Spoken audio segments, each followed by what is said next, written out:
So here's the alcohol use disorders test, and this is the audit. This is alcohol specific. It's 10 questions. This one's a little more complicated because there's 5 possible answers. It's not yes, no.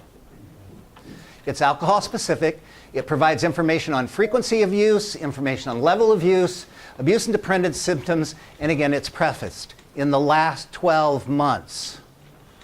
How often do you have a drink containing alcohol? It's a frequency question, but it can also serve out as a rule-out question. If they say I haven't had a drink in a year, it's a rule-out question.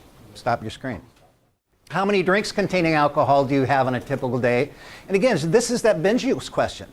We want to know I mean, for any adolescent, certainly, for adolescent boy, 4 drinks is too many, but that's basically what we're looking for.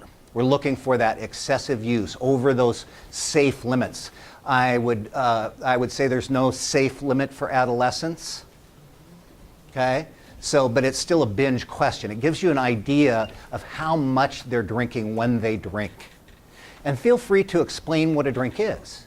A drink's like a bottle of beer or a shot of tequila. It's okay to tell them that. Or like a wine cooler, right? Use language that they know, but help them understand what you mean by a drink. So if they say, because they might say 1 when it's actually 4. I mean, we talked about this earlier, right? So it's okay to clarify that. How often do you have 6 or more drinks on one occasion? Again, another binge question. If people are drinking at that level, there's certainly some tolerance involved. How often during the last year have you found you're unable to stop? Again, there's that loss of control question. We asked basically the same question with the drugs. How often during the last year have you failed to do what was normally expected of you? We basically asked this with the drugs as well, but now we're talking specific about alcohol. Again, it's that failure to meet role obligations, and this can really open up discussion for you. Well, I was doing really crappy at work because I was, smoking dope all the time and I was just feeling lazy. Really, you said during the screen, right? And now you've got a discussion point to start with. How often during the last year have you needed a first drink in the morning? This is a withdrawal question. Chances are you're not going to find this in your kids. I would pretty much almost be convinced that you won't find this in your kids, that everybody's going to answer no to this question. But again, it implies, if you get a yes to this question, it implies more involvement. They've had some high frequency, high dose exposure, or else they wouldn't have those experiences. How often during the last year have you had a feeling of guilt? Again, here we're back to emotional impacts, negative consequences that are emotionally based. And again, it can really open up discussion. Well, I felt really bad once I got drunk and my girlfriend and I got in a fight. It was really bad. Okay? Here's a negative consequence. Something clearly is of importance to your kid, right? And so a good place to jump off for discussion. How often during the last year, again, a blackout question, you've been unable to remember what happened the night before because you're drinking. Again, psychological problems. And again, implies a really high level, high dose of alcohol. That's high alcohol exposure, if you can't remember what happened. Have you or someone else been injured because of your drinking?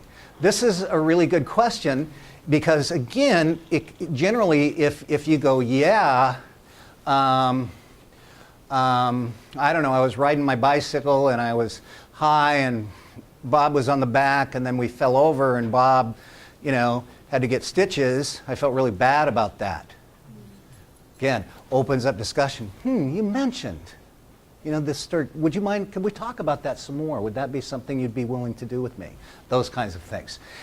Because what we want to do is we want them to start really focusing on, when you get into the MI piece, where you're going to find it, you want them to start to focus on those discrepancies. I'm doing this and it's fun, but on the other hand, I kind of feel bad about it. Whoa, what's that about, right? Okay, let's make them aware of those discrepancies. I want to do good in youth build, but I'm kind of not because I smoked marijuana last week. What's up with that, right? And it starts giving you some real stuff to work with.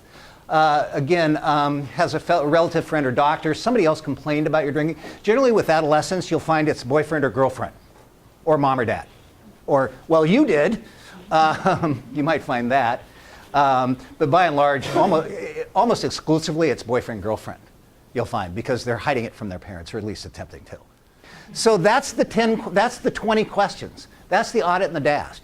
You get some idea of how quickly you can ask those questions, because I've only been talking for, what, a half an hour, and we're going each through individually and talking about them. It's 2 to 5 minutes. It's very quick, but it gives you a ton of data, a ton of information that then you can move from into that brief intervention. And it really gives you an idea, without a diagnosis, it can help you understand their involvement, if they're using high dose, if they're potentially dependent because they're having things like tolerance and withdrawal. So there's a variety of things here. Also, what's going on with them emotionally? Are they feeling guilty? Are they feeling remorseful? Have they had other negative consequences, themselves or somebody else being hurt? Right? And those are things we want to expose when we move on to that brief intervention, because those are discrepancies we want them to start looking at. So as you can see, it's real straightforward, real quick. We're not asking you to do one of those 20-page biopsychosocials, okay? It's just sit down, ask the questions, you're done.